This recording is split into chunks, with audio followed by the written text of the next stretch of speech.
Bien, bienvenidos todos a este taller psicoeducativo sobre el duelo.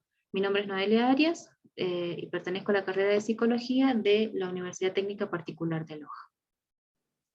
Bien, vamos a comenzar este taller.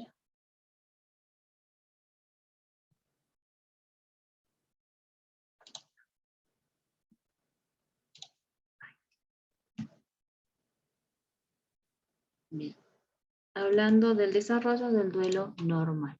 Por definición, el duelo es la pérdida de un familiar o un ser querido, con sus consecuencias psicoafectivas, sus manifestaciones exteriores, y el proceso psicológico evolutivo consecutivo de la pérdida. Aunque este concepto se utiliza con más frecuencia para pérdidas del tipo afectivo y sus consecuentes manifestaciones de sentimientos y demostraciones de dolor asociadas a esta pérdida, también lo asociamos con pérdidas muy diversas, tales como pérdida del empleo, de la vivienda, de bienes.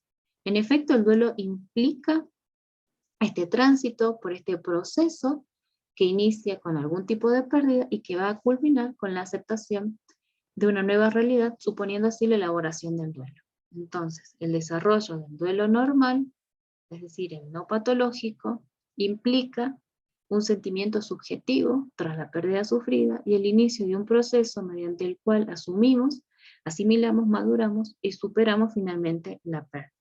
Dentro de las etapas normales del duelo, estas no son rígidas, se pueden solapar y se influyen entre sí, no hay un tiempo establecido de duración, y puede ocurrir que haya aspectos que persisten indefinidamente sin que interfieran con el normal funcionamiento de la persona. Estas etapas son tres, son una fase de impacto, de depresión y de recuperación. En la primera fase, en el impacto, puede durar desde unos días hasta un mes.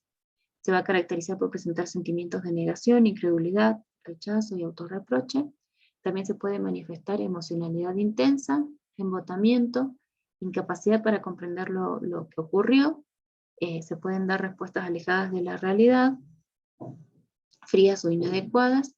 Se puede producir un distanciamiento de las personas cercanas y se observa que la persona está como perdida o en un estado de automatismo. La fase de depresión o de repliegue se prolonga desde por semanas o meses, se inicia con síntomas depresivos, seguidos de episodios de irritación y aislamiento. La persona choca con esta realidad, con esta nueva realidad, y con las exigencias sociales que reclaman su reincorporación a su vida habitual. Es como, por ejemplo, retornar al trabajo. La última fase de recuperación es la fase de curación o de restitución, y se da después de un año que se produjo el fallecimiento de nuestro ser querido. Inicia con la aceptación de la nueva realidad como algo que es irremediable, y se retorna y un recupero de interés por actividades que se realizaban antes de la pérdida sufrida. En cuanto a las manifestaciones, normales, dentro de las manifestaciones normales, ante el fallecimiento de un ser querido, es muy frecuente experimentar un trastorno depresivo típico, cuyas características son bajo estado de ánimo, sentimientos de culpa, deseos de muerte, trastorno sensoperceptivo, anorexia, pérdida de peso, insomnio o abandono de las actividades sociolaborales. Si este cuadro depresivo que descrito anteriormente persiste por más de 2 meses, luego de producido el fallecimiento, y además presenta los siguientes síntomas, estamos hablando de un trastorno depresivo mayor en el duelo. Bien. El trastorno depresivo mayor va a estar caracterizado por pensamientos de muerte,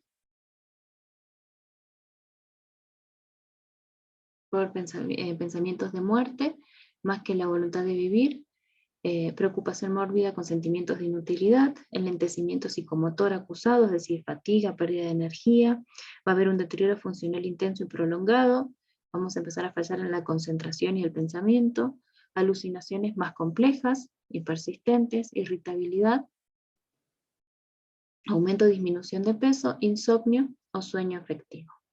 La duración del trastorno depresivo mayor puede darse desde unas pocas horas luego de producido el fallecimiento hasta desaparecer completamente luego de 6 meses a 1 año de ocurrido este evento. Hay que tener presentes que si los síntomas no desaparecen al finalizar este tiempo o han evolucionado de manera diferente, estamos en presencia de un duelo del tipo patológico.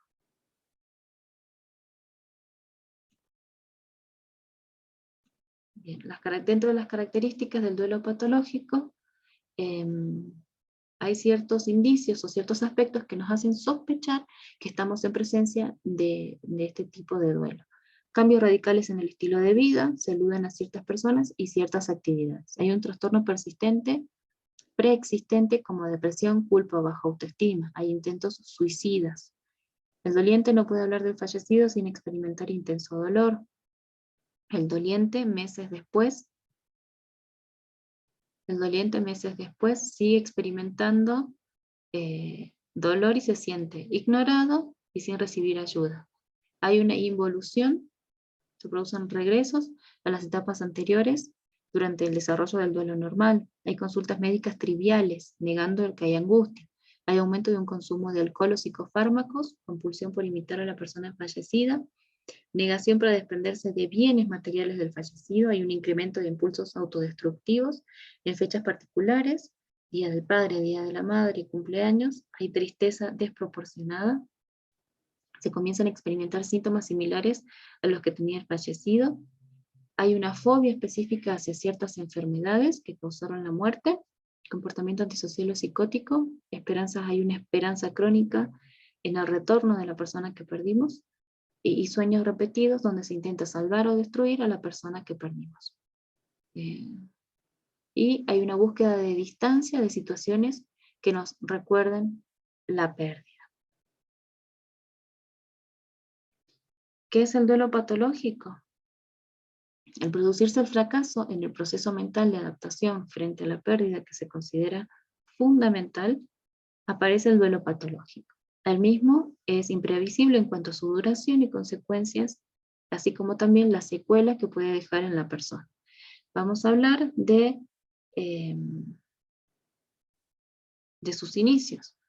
Cuando este cuadro depresivo normal persiste por más de 2 meses, luego de producir el fallecimiento, y además se presentaban los síntomas que ya hablamos del trastorno depresivo mayor, estamos en presencia del duelo patológico. Tipos de duelo patológico: duelo complicado o no resuelto y el duelo psiquiátrico. El duelo complicado o no resuelto es aquel en el que ocurre entre un 5 y un 20% de las reacciones del duelo.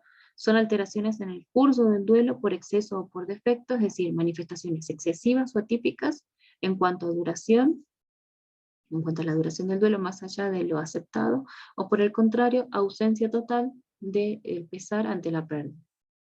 Dentro de este duelo tenemos el duelo ausente o retardado, que es una negación, negamos lo que ocurre y tenemos la esperanza de que la persona fallecida pueda retornar. Se experimenta ansiedad y estancamiento en la fase 1. Duelo inhibido, se produce ansiedad emocional con imposibilidad de expresar las manifestaciones de la pérdida. Duelo prolongado o crónico. Síntomas depresivos que van más allá de los 6 a 12 meses, y se produce un estancamiento en la segunda fase del duelo, en la fase de depresión.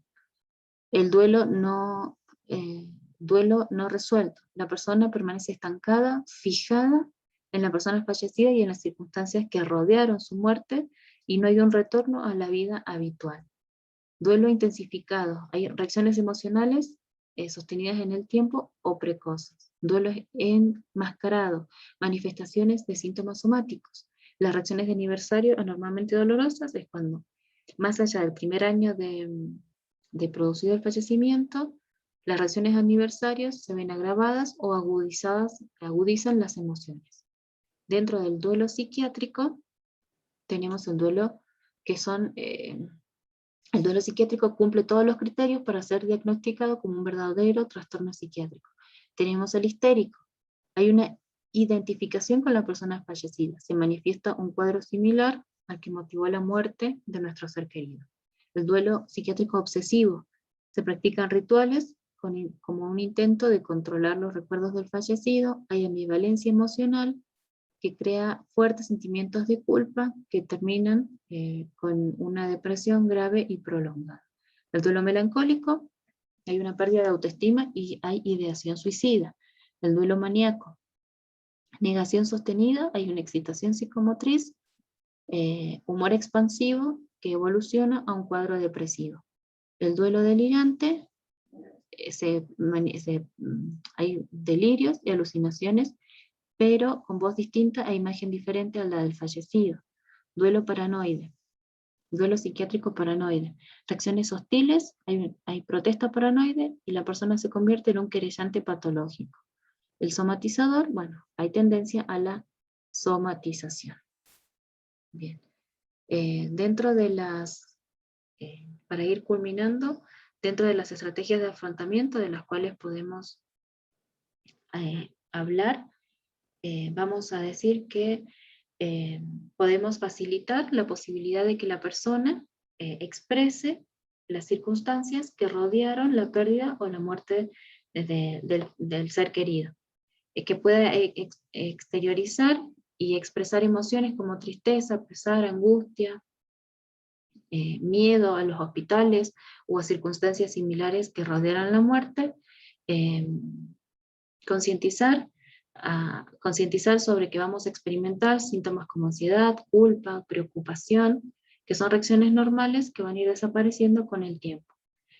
Se puede facilitar el retorno a las actividades habituales en un plazo de 3 a 6 semanas, retornar a los compromisos laborales y sociales. Tiene que haber un acompañamiento de familiares y amigos, así también como facilitar la realización de tareas domésticas durante el periodo, durante el primer tiempo. Ante reacciones agudas, para evitar la cristalización de fantasías y el uso de imaginación, quizás sea bueno contemplar el cuerpo de la persona fallecida.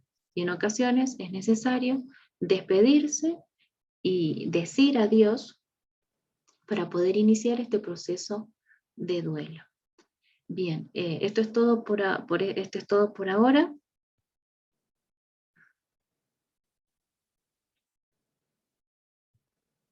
por ahora. Este es un cuadro resumen de lo que se ha conversado. Aquí tenemos el duelo con sus dos caras o sus dos variantes, el duelo normal y el duelo patológico.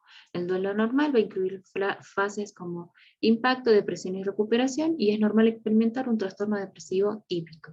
El trastorno patológico va a haber tipos como el complicado no resuelto, tiene 2 tipos, y el psiquiátrico. Y va a existir el trastorno depresivo mayor. Todo esto es un resumen de lo que ya conversamos. Bien, finalmente concluir con que la psicoeducación lo que persigue es evitar la aparición de enfermedades o trastornos relacionadas con el duelo y la aparición del duelo patológico. Es decir, que lo que se busca es evitar el fracaso en este proceso de adaptación a la nueva realidad. Con información clara y precisa y con acompañamiento instruido. Muchas gracias, esto ha sido todo por hoy.